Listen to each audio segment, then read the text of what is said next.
Xiao, and yeah, that works, I think. Okay, okay. Test, test. Yeah, test, test. Um, yeah, I think so. It doesn't consume too much energy, so I can keep talking 25 minutes. Thank you.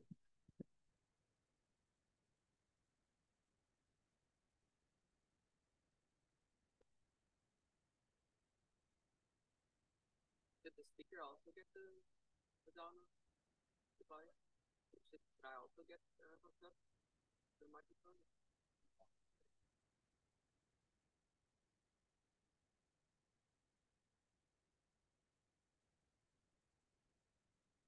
Testing.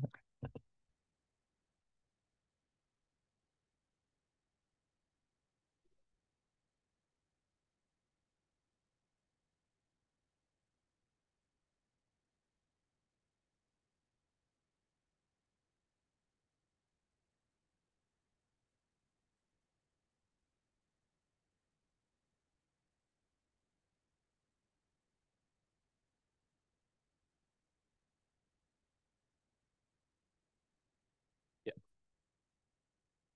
All right. Hey, everyone. Thanks for joining us bright and early. Welcome to the last day of crypto. This is the first of two sessions on quantum protocols. So I'm excited to have Xiao Liang start us off today, and he's going to tell us about multi-party quantum computation. Yeah, thanks Fermi for the introduction. And yeah, this is John work with Vipul Goyal and Juju Malabota. So yeah, I think definition of MPC is kind of redundant for crypto audience. But as you can see, people are tend to be late. So let's just go through this to wait for them. So in this MPC setting, we consider a real world where we have several parties. Each party have their own respective input, and they are going to jointly compute a function to learn the respective output by talking with them, with each other. And to capture security, we're gonna consider a so-called ideal world. In this ideal world, we imagine that there exists a trusted party who cannot be corrupted, and all the parties just send their respective input to the trusted party, and the trusted party perform computation and return the respective output to them. So if some parties are corrupted in the real world, we can imagine that the same set of parties are corrupted in the ideal world. But in this ideal world, we additionally require the existence of a simulator. And intuitively, you can think that the simulator's job is to create a encapsulated environment to give the adversary the feeling that, oh, actually I am in the real world. As long as you can do that, this gives you security because intuitively, what the simulator can see is nothing but the input-output of the corrupted party. That means the corrupted party doesn't learn anything extra in this real world as well, because these two worlds are computationally indistinguishable. So that's the definition. And actually, this definition, you can see it's in like so-called standalone setting. That means when you try to consider or define the security or prove it, you are in an environment where this is the only protocol in the whole world, right? But actually, the real world is a more complicated setting. Some parties, for example, they can simultaneously join two executions of protocols. Maybe these are like two different protocols. For example, these four parties are computing F1 ideal functionality using some protocol, but these two guys are simultaneously participating in another protocol with a third party computing potentially a different function.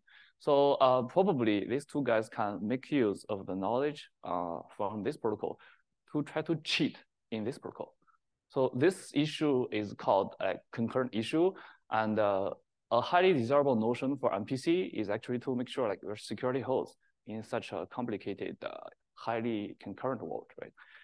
So actually, concurrent MPC is a like well-studied topic, at least in the classical setting. So first, like people prove strong impossible behavior result. Basically, what I just described, the concurrent MPC is impossible to achieve if you don't assume any trusted setup or any extra assumptions. Because of this strong lower bound, people start to investigate alternative notions. For example, someone just introduced setup assumptions like CRS or random oracle, and some work relax the security in the form of like enforcing more power or granting more power to the simulator. So the simulator can run, for example, in single polynomial time, but the adversary is still restricted to polynomial time. And some other works just make hardware assumptions. So, but today in this talk, we're going to focus on the so-called bounded self-composition setting. This bounded, okay, first the self-composition, it means you're going to consider composition of the same protocol. So you won't have like different other protocols to worry about.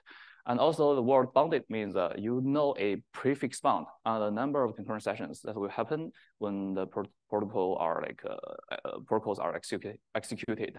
And more importantly, this bound is given to you at the moment like when you are designing the protocol. So the design of your protocol can depend on this bound. Because of this relaxation, you can actually get rid of the lower bound, bypass the lower bound. One advantage of this notion is that you can see it do not make any extra assumptions, either trust assumption or hardware assumptions. Also, it does not relax the power of the notion. I mean, it doesn't allow single polynomial time simulation, still standard simulation. It's just this bound self-composition.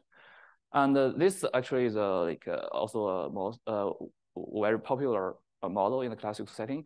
After long research, people eventually get constant round construction, and that construction only makes black box usage of the underlying primitives, which basically is the best you can hope for. So then what do we know in the quantum world?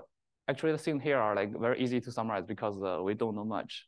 So first, it follows from a simple observation that this BPS06 lower bound actually extends to the so-called post-quantum setting directly. So by post-quantum setting, I mean your protocol is classical, the honest parties are classical. The only like party that is not allowed, that could be quantum is the adversary and the simulator, but the honest parties are like just classical. In this setting, you can extend this lower bound. The reason is actually very simple because this lower bound it doesn't make use of rewinding and set cloning. So you just replace any computational hard assumptions to post-quantum one, then you get it. However, but in the quantum setting, we can also consider protocols where parties do employ like quantum power for both communication and computation. In that setting, does this lower bound still holds? We don't know. So on the positive side, we focused on this bounded self-composition notion. The closest work in this regard is a recent work by Ananth, Chong, and Laplaca. They basically built the first concurrent post-quantum zero knowledge. So this is only zero knowledge. But what do we know about 2PC and MPC? Because we don't know much. And also, this is all for post-quantum setting. What if you allow quantum communication and computation? So can we still can we have something better, right? So given this like unclear picture in this quantum side, our goal of this work is to investigate the concurrent MPC in this quantum setting. So first, let me give a summary of our results. We have a mix of negative results and positive results. On the negative side, we proved that concurrent MPC for quantum functionalities is impossible. So this impossibility assumes the existence of just post-quantum one functions, and I want to emphasize that this lower bound holds even if quantum communication and computation are allowed for honest parties. And this is not a straight extension of the BPS lower bound. This one requires non-trivial new ideas. And on the positive side, we built the first bounded concurrent simulation on zero knowledge. Don't worry if you are not familiar with Notion because I will give a definition shortly. But for now, you just need to know that this is a very important notion for concurrent MPC. Basically, this is the first step you need to do if you want to build a concurrent MPC.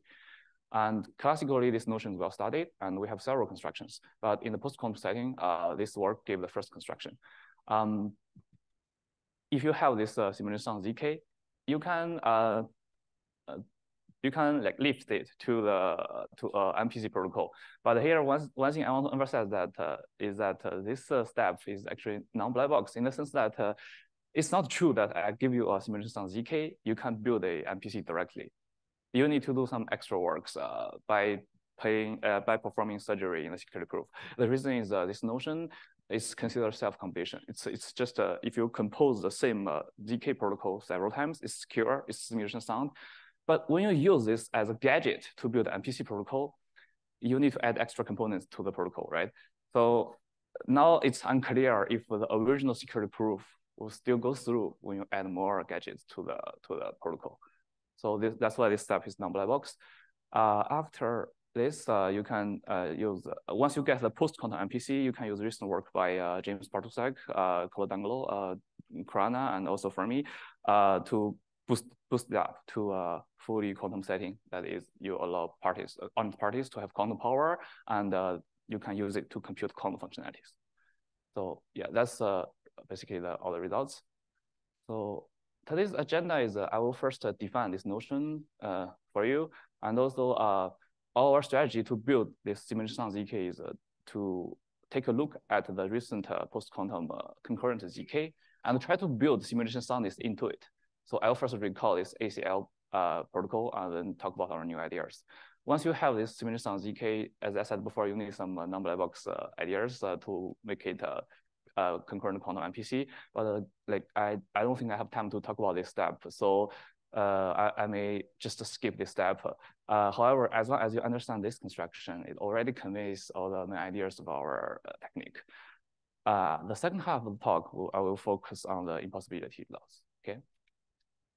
So let me start with the definition of simulation ZK. So in this setting, we consider the so-called man-in-the-middle execution of some interactive proof or arguments. In this left session, sorry, yeah, it's on your left. Yeah, the left session, the approver is trying to prove some statement. X left to adversary. This adversary is playing the role of verifier in this interaction. However, on the right side, the adversary can adaptively pick a statement XR that he wants to prove and give a proof using the same protocol to the honest verifier. So in this world, we are focusing on these two random variables. These are the views of the man-in-the-middle adversary. Basically, it contains all the information or message exchanged between the adversary and the honest parties, and also it includes the internal state of the adversary. So we compare this with the simulation world where we just replace the honest prover by a simulator, and this simulator does not know the witness for the left statement. Potentially, the simulator can rerun the man-in-the-middle adversary, and meanwhile, since the simulator is rerunning here, it's potential it has the potential that the adversary also rerun the honest verifier here, right? So in this world, we're gonna call the view to be the simulated version. So we have two requirements for simulation soundness. First is you just require that the simulated view and the real view are computationally indistinguishable. Actually, this is nothing but just ordinary zero-knowledge requirement. You can simulate whatever the adversary see, right? So the crucial requirement is the second one, which says in this simulated world, if the XR, adaptively picked by the adversary, right, is a false statement, then V should not be convinced. This is different from the standard soundness requirement for argument system because we are considering the simulated world. So putting it in another way, this requirement just says soundness should hold even if you are in this simulated world. So that's a key requirement. So what I said is just one simulation soundness because you have one left session and one right session. So actually, this notion can be extended to the many settings. That means you have many left sessions and many right sessions, and the man in the middle is still sitting in the middle, and you eventually replace the left sessions by simulation, and you require the two requirements as before. First, adversary's view across all the sessions should be simulated, and also adversary cannot break soundness in any of the simulated right sessions. So that's the notion of many simulation soundness. And there's a special case that if you know in advance, how many left sessions and right sessions you're gonna have, then this is and make your protocol design depend on that. This is called bounded simulation soundness. If you know the bound Q, you just say it's QQ simulation soundness.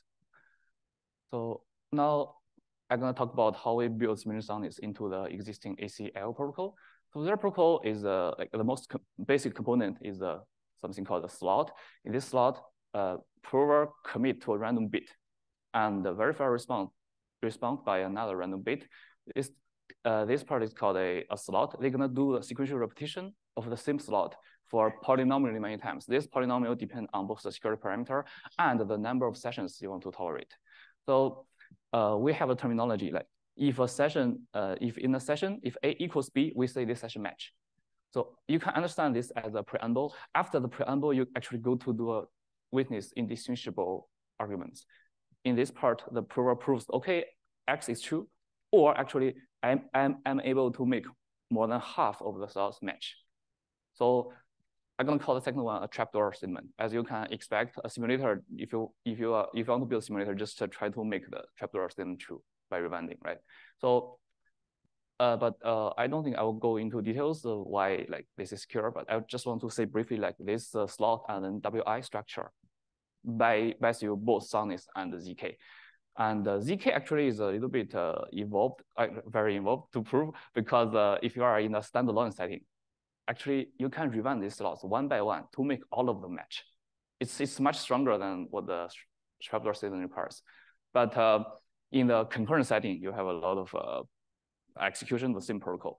It requires new idea to prove that you can really make the trapdoor statement true. To do that, the ACL authors develop a new rewinding strategy called block rewinding. For this talk, you don't need to understand what it is. Just keep this terminology in your mind. So, however, the issue is that this protocol is not simulation sound. I will explain why. Let's just focus on the 1-1 setting. Imagine you have a left interaction and right interaction of the same previous ACL protocol. Let's just focus on one single slot. In this slot, no matter what rewinding strategy you use, you just rewind this step and make this part match. It's possible that the adversary, the adversary will also rewind this part and make A tilde equals to B tilde, right? Indeed, there is a explicit attack. The adversary can just simply copy the message A to B commitment to A tilde and forward the B tilde at B, right? In this way, like no matter what you do, as long as you make this part match, this part will match as well. So translate this into the ACL setting, it means if you can make a trapdoor true for this session, the adversary can also make trapdoor true in this session. So this is the malleability issue.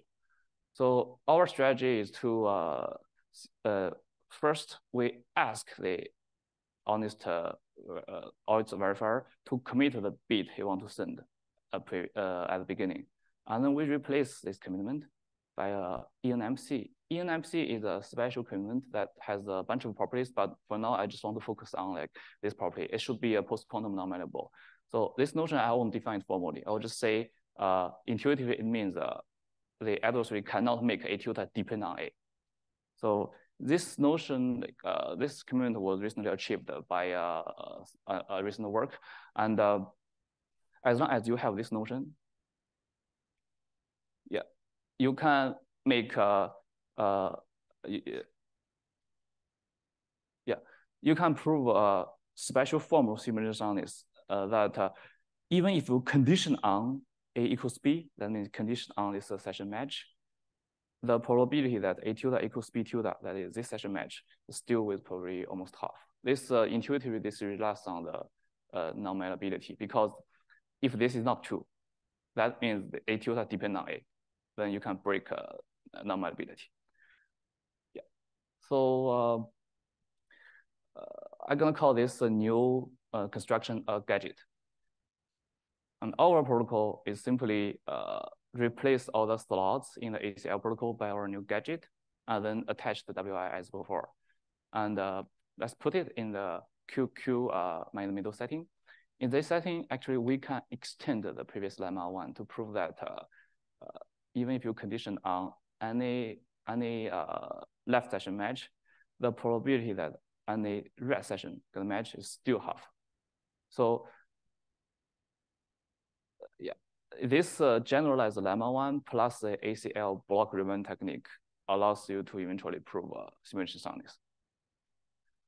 So as I said before, this this paradigm plus some non-black box surgery on the security proof will eventually give you MPC.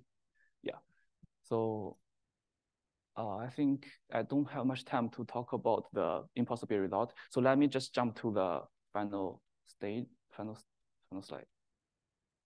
Yeah. So we start from this BPS lower bound. So very briefly, their lower bound like start by assuming the existence of pi zk, and they try to construct a protocol, like two-party protocol, such that you cannot build concurrent MPC for it.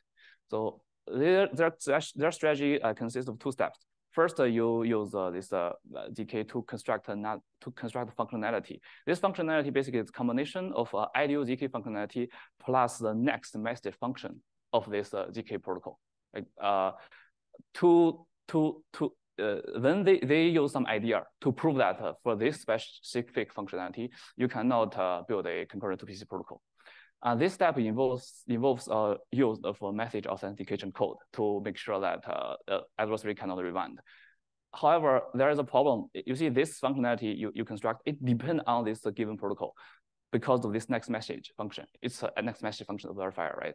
So they want to get rid of this next message function. The idea is try to make use of Gabor circuit to pre-delegate the circuit of the verifier to the adversary.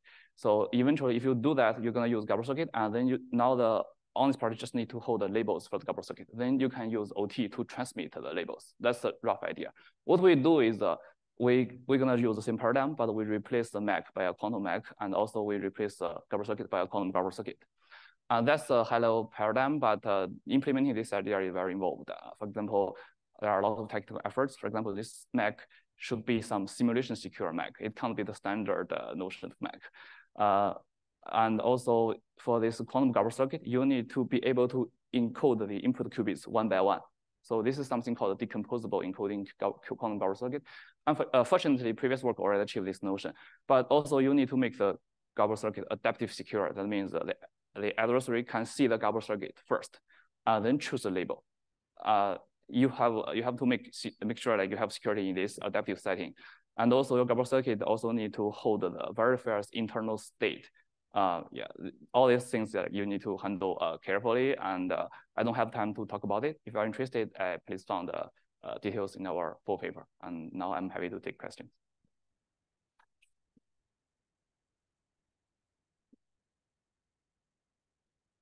So we have time for one or two questions.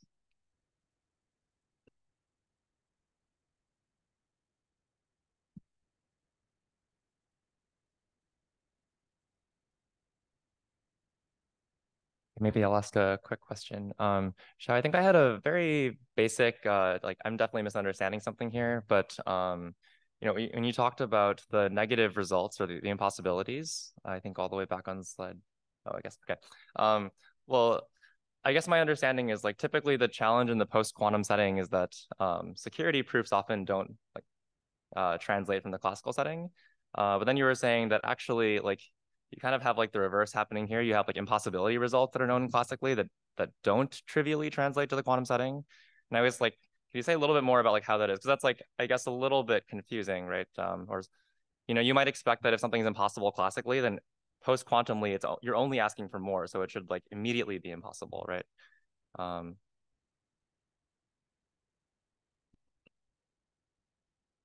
Is this okay? So I think it's not obvious, right? For example, you can say that in a classical setting, to build OT, you need public key assumptions, but in the quantum communication setting, you just need a post-quantum one function, right? It's not always true. Or you are saying the other way around. If you allow quantum power, you should be able to do something stronger. Oh, I guess I'm saying if you have a classical impossibility, then I typically think of that as like saying, well, if you ever give me such a protocol, I have a classical attacker that'll break it. Yeah. And so therefore I also have a quantum attacker that'll break it too, right? Just I think once you allow quantum communication and quantum computation, things change, right? Just think of this OT example. Oh, I guess I was just referring to the post-quantum claims, but. Oh, the post-quantum, what I said is, yes, that's true. I think this, oh. Can I rewind?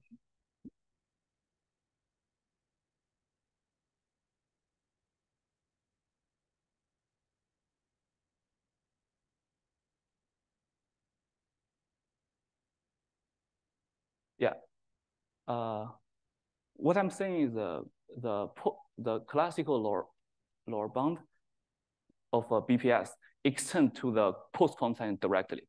There's nothing fishy. But what we prove is like every party has quantum communication and quantum computation. This is something like you require a new idea. Thank you. Okay. Okay.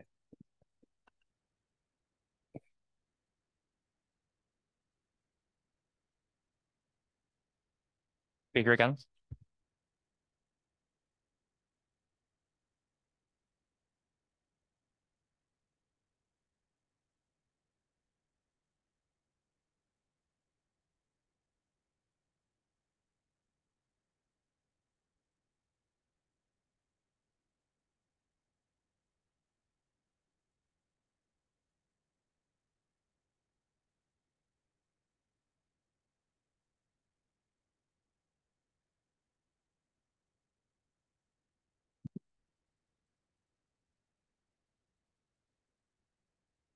Aton? What?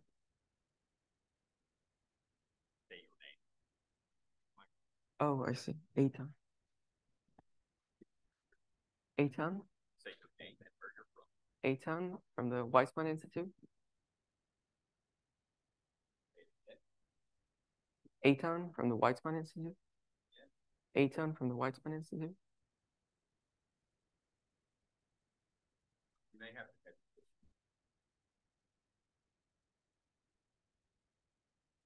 Welcome to our talk. I'm going to be talking about simple tests of quantumness, also certified qubits. Okay, so this is joint work with Zvika Bukerski, Alexander Gregorio, Gregory Kanamoku Meyer, and Toma Vidic.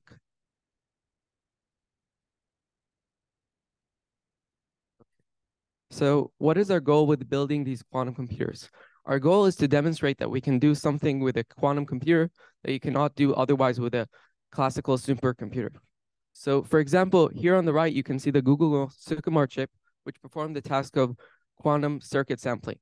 Now, the problem with these sort of tests is that you cannot actually verify them efficiently. And we're looking for efficiently verifiable quantum proofs of tests of quantumness.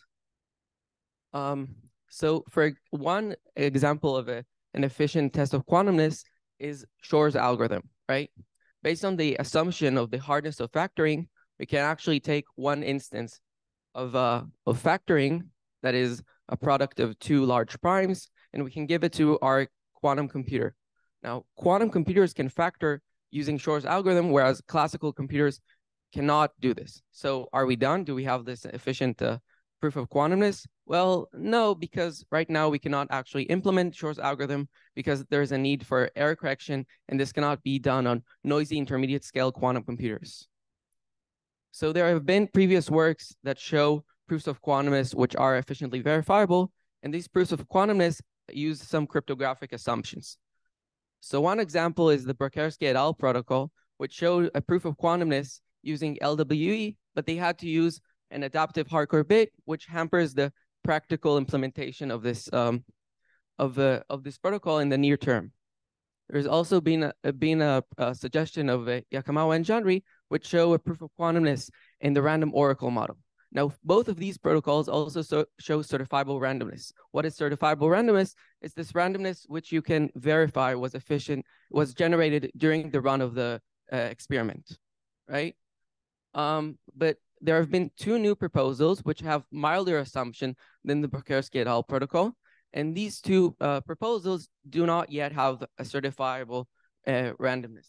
You cannot actually, we don't know yet how to generate certifiable randomness from these two proposals.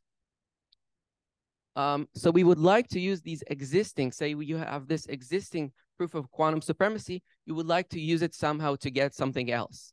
So one thing you might want to do is, of course, certifiable randomness, but other things we might think of is delegating computations to quantum computers. And what do we mean by delegating computations to quantum computers? We mean that we can send some circuit to a quantum computer and we can verify its results, the outcome of the results, the outcome of the computation.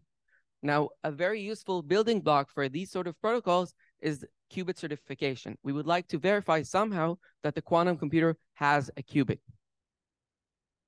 Okay, so what does it mean for a quantum computer to have a qubit? Like, what does it mean to have a qubit? What are qubits really, right? So you could think of qubits as this abstract notion of like some vector in a Hilbert space, but it's actually more useful to think of qubits from an operational perspective. That is, you're given this black box and you can perform two sort of measurements on it, either an X measurement or a Z measurement. And you want these two observables to be anti-commuting or very close to be anti-commuting on this state. And if you think from a quantum error correction perspective, you have a cluster of qubits representing one qubit, and you have an X and a Z, which are basically logical X and logical Z. And the question is, could we use these existing proofs of quantumness, which I showed in the previous slide, to get tests for qubits? And our answer in this paper is yes, we can do this. Okay, so we show for a specific class of protocols, we show a quantum soundness barrier against quantum cheating provers. Now, what was shown before was a classical soundness argument. This was used to get this quantum supremacy, but now we show this quantum soundness argument. Actually, we can extend it to also quantum provers. And also we show that if a quantum prover approaches the quantum soundness barrier, then it must perform anti-commuting measurements, and this gives us a qubit test. Now, we would like to note that Natarajan and Zhang also show related results for one of the protocols that is connected to the general template of protocols I'm going to be talking about. They show how you can get a classical delegation of quantum computation, but we show our results for a very broad set of protocols. We only get a qubit test from which you can actually get certifiable randomness. So here's our protocol template. We have our prover and our verifier. The verifier has some initial randomness, and they engage in this phase one of the protocol. In the first phase of the protocol, they're just going to interact in some way, and at the end of the interaction, the verifier is either going to accept, reject, or continue. If she accepts or rejects, they're going to abort the protocol, and if she chooses to continue, they're going to engage in phase two of this protocol. So by the end of this first phase of the interaction, she has some transcript, and the prover has some quantum state, psi of trans. And now if she chooses to continue, they're going to engage in this phase two of the protocol. So she's going to send some challenge bit M, and the prover is going to respond with some response bit B. And she's going to accept B if it is the correct B, based on her randomness and the transcript. This is some pre-known computation that she can do, which is based on the randomness she has generated in the transcript from the first phase of the protocol. Now, if you look at this, this is a very general protocol, right? Like anything can happen in the first phase, and then in the last phase, there is this challenge response. Now, for these sort of protocols, it was known how to show soundness for classical provers. The rough argument goes like this. You need to prove that getting the parity of both of the challenges in the last phase is difficult to compute. This, like, you reduce some sort of parity hardness to some other assumption about cryptographic hardness. And you show that you cannot compute this with a probability of half plus epsilon, and then you run this reduction. So you run to show soundness. So you run the first phase of the protocol, and then you're going to give a challenge to the prover, and the classical prover is going to respond with some response bit B. And then you're going to rewind it back to its state right before we sent it the challenge, and we're going to send it the second challenge. And then you're going to get the second response B1. And now, if we assume that the classical prover can achieve soundness success probability, which is 3/4 plus epsilon, then this parity should approximate the correct parity, and this should break the hardness assumptions. So this is how you show soundness for the classical setting. The problem is that in the no, one sec. Okay. The problem is that in the quantum setting, we cannot perform rewinding, because once a quantum prover has measured its state, it's collapsed. So we cannot rewind it back to the previous, to give it another challenge. So we need to think of some way to compute the parity with some noticeable advantage, right? So how can we do this? So first, to do this, I need to explain to you how we model our quantum provers. So our quantum provers are going to be defined by a set of projective measurements, which are dependent on this response bit and the challenge bit, and they perform it on the state psi of trans, right? And now this is the way we're gonna perform parity. This is very close to the way I showed you of computing parity in the classical setting. We just extend it to the quantum setting. So in the quantum setting, we're gonna run phase one. This is exactly as we saw before, but now we're gonna first run the measurement based on the measurements which are for the challenge bit being 0. This is exactly like the classical setting, but now the state has been collapsed, right? And then we perform another measurement using the measurements which are the measurements corresponding to the challenge bit being 1. And we perform this measurement on the collapsed state. And then we get B0, XOR and B1. Exactly, this is similar to the classical setting. Now, why should this work? This measurement, this first measurement and the second measurement. So we show that this actually works, right? If you show that a quantum prover, instead of like getting 3/4% of 75% of success probability, actually gets to like 85%, which is similar to the stuff you get from a CHSH game, well, then it is hard to compute the parity. Then you can actually show that you can use this parity algorithm to compute the parity. Okay, so just to recap what I showed you is we showed this analog from the classical setting to a quantum setting where we reduce quantum soundness to parity hardness. Okay, so this gives us also a qubit test. So if I look at this this parity algorithm, essentially your intuition should be that if the measurements are commuting, then this is essentially what like a classical prover can do. A classical prover can do the first measurement and then he can rewind and perform the second measurement. Actually, we get that to get 85% success probability, your measurements must be anti-commuting. And this gives us a qubit test. So now we're basically done. So we have shown this soundness for quantum provers, and using this soundness, we have shown that we can actually get this qubit test. Okay, so now I would like to demonstrate one protocol which fits our template, and also how you can get a parity hardness for this protocol. So this is the KCBY protocol, which we have modified to work in our setting. So here's how the KCBY protocol works. So to explain how the KCBY protocol works, I first need to introduce this notion of this cryptographic primitive of trapdoor claw-free functions. Now, what are trapdoor claw-free functions? These are keyed functions from some input space X to some output space Y with a trapdoor T. So these mapped from X to Y, and these are 2 to 1, in the sense that every 2 X's map to some Y.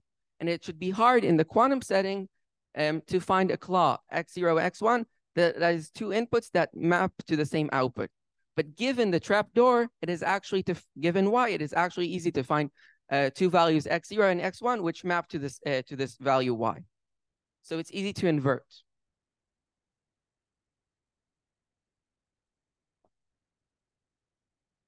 Clicker doesn't work.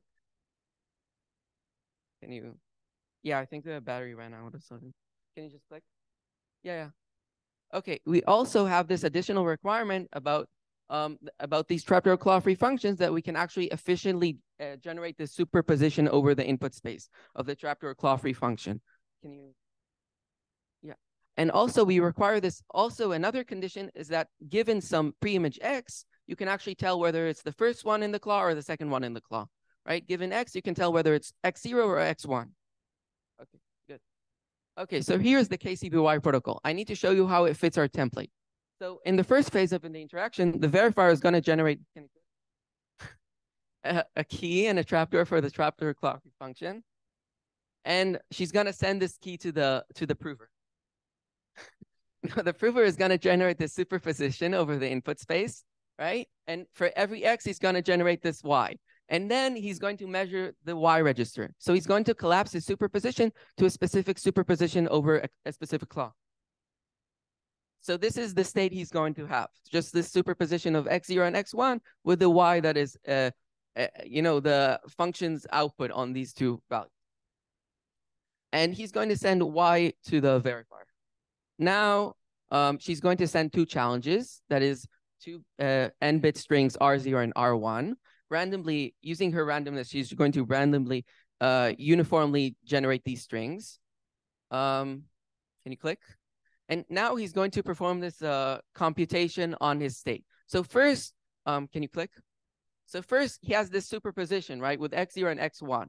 So he's going to compute this ancilla bit because he can distinguish between x0s and x1s. So for each x, he has this additional ancilla bit. And then he's going to perform a conditional. Yeah. Okay. Okay, so using this ancilla bit, he's going to perform this conditional multiplication using this random strings R0 and R1. So x0, he's going to multiply by R0, and x1, he's going to multiply by R1. And then he's going to uncompute the ancilla bit exactly the way he computed it in the first place, right? Using this additional property we talked about that the trapdoor claw-free functions have. So yeah, so he's going to so this is the state he's going to have, right? X0 together with this inner product with R0 and X0, and X1 with this inner product with R1 and X1. Okay, so now he's going to perform this Hadamard measurement. Now, what is a Hadamard measurement? You need to perform a Hadamard gate on your X register. So now instead of an X, you have this superposition over D, and additionally, you have this phase. So for X0, you have this phase of -1 to the inner product of D and X0, and for X1, you have this phase of -1 to the power of D times X1. Okay, and now he's going to measure this D register. Measure. Okay, good. So he's going to, so he's going to measure this D register, collapsing this state to this state, and then this previous state to this state. And now he's going to send D to the verifier. Yes. Okay, now they're in phase 2. Okay, this is the phase of the challenge response, right? So the verifier is going to send some challenge bit, which is either 0 or 1. And the honest prover is going to perform a measurement conditioned on this challenge bit.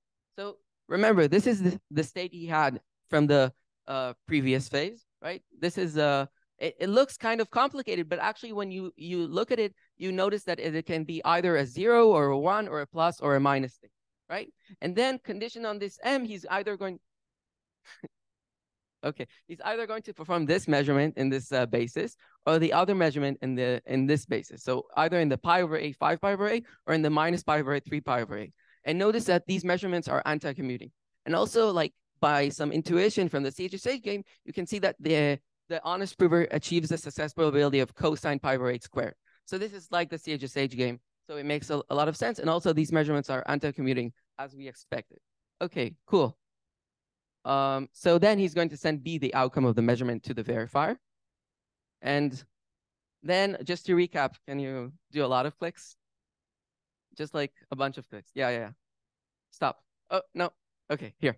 So, so the verifier first generates this key for the trapdoor. She sends the key to the prover.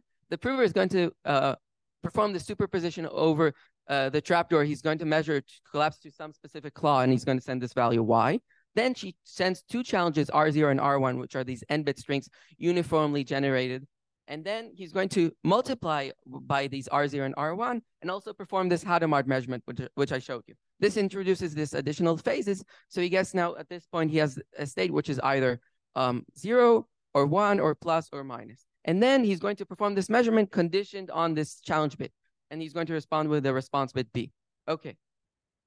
Yeah, great. So how is the verifier going to verify the results? Well, she has the trapdoor, so she can reconstruct what the state of the honest prover should be. So she knows what is the expected measurement outcome. Right? Okay, next. Okay, and she's going to compute, and she's going to accept if B equals to the expected measurement outcome. Now, you need to see that the even the honest prover cannot get 100% success probability because this is the expected measurement outcome, and this whole thing is like quantum, right? So, this is he can get at most 85% success probability. Now we need to show that we got a parity hardness result. So can you click? Yeah. So to get parity hardness for the specific protocol, you can basically do this computation and see that computing the parity gives you like a query to inner product oracle. So you can perform quantum Golder-Chelevin to reconstruct the claw. So this gives us a reduction from the hardness of post quantum trapdoor claw free function to the hardness of computing the parity. So now we've got everything. We have a hardness of parity. So, and this protocol fits our template. So we also have qubits, and we have this soundness against quantum provers. Okay. And also, like in another paper, it is shown that this exact hardness, this exact qubit test can actually give us certifiable randomness. Okay. So now for the open questions. So we saw how some protocols which follow a specific template fit.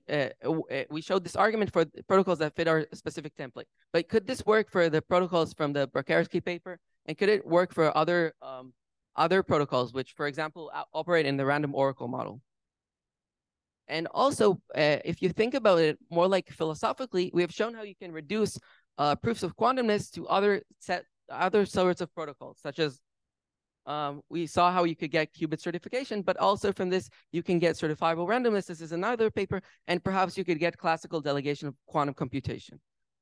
So is there like a minimal basis? Like, could we extend this hierarchy in some way? Okay, thank you.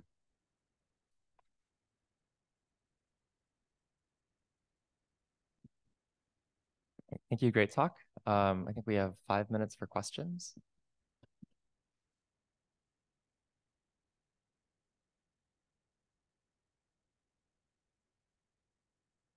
Hey, nice talk. So in the what is it, BCMY protocol, the recent one, I remember that in their paper there was this either or type of reasoning, where like they could instantiate their protocol with what is it, the quadratic residuosity, right, or like with the x squared mod n as their trapdoor function. Not the PCM. Another. Not that one. So you're not analyzing one that's like that. No, I think you're referring to the not one of the protocols, but it's not the BCM one. Oh, all right, all right. But does that one fit into your framework? Yeah. Okay, but I mean, but then the key point was that trapdoor function is not quantum secure, right? So then they had to say, well, look, if the quantum computer can break that function, then it's just demonstrating quantum supremacy in a different way. So we show how you can extend this result to like post-quantum trapdoor claw-free functions. And using this, you can get like the soundness argument for quantum provers. And from this, we got the qubit test and the rest of the things. I see, but it does have to be a post-quantum function. It does have to be a post-quantum. Yeah, right. Yeah, because I was going to say, with that either-or argument, I see how you get quantum supremacy, but I don't see how you would get certified randomness, for example. So this is exactly like the point of the paper, that we show how you can extend it to like a certifiable randomness. Post-quantum function. Yes, for the post-quantum. Right. Thank you for clarifying that. Okay. We have time for one more question if anyone has one. Okay, thank you. Oh, actually, maybe I'll ask a quick question then. It looks like you talked about at least 2 different protocols. One was this Kalai, like KLVY, and also KCVY protocol. Yes. Do you mind just reminding me what are the like advantages of the 2 protocols? Like, how do they compare? Can you get everything you want from just analyzing one of the protocols, or is there stuff that? So they have they have different assumptions. So one of them uses like homomorphic encryption, and perhaps you could use you don't actually get you don't need full homomorphic encryption. So perhaps this is more efficient to implement on like near-term quantum computers. So this is like one advantage of one of them over the other. So they just come from different assumptions. So the practicality differs. And also, for one of these protocols, Natarjan and Zhang, they also show how you could get from it like classical delegation of quantum computation. Right. So is it true that like you can get everything you want from looking at the KLVY protocol, that one that uses fully homomorphic encryption, or is it? Yeah, so that one works. We show it for a specific case where you compile the CHSH. So this is also the one in the Natarjan and Zhang paper. Right. Thank you. Okay, let's thank the speaker again.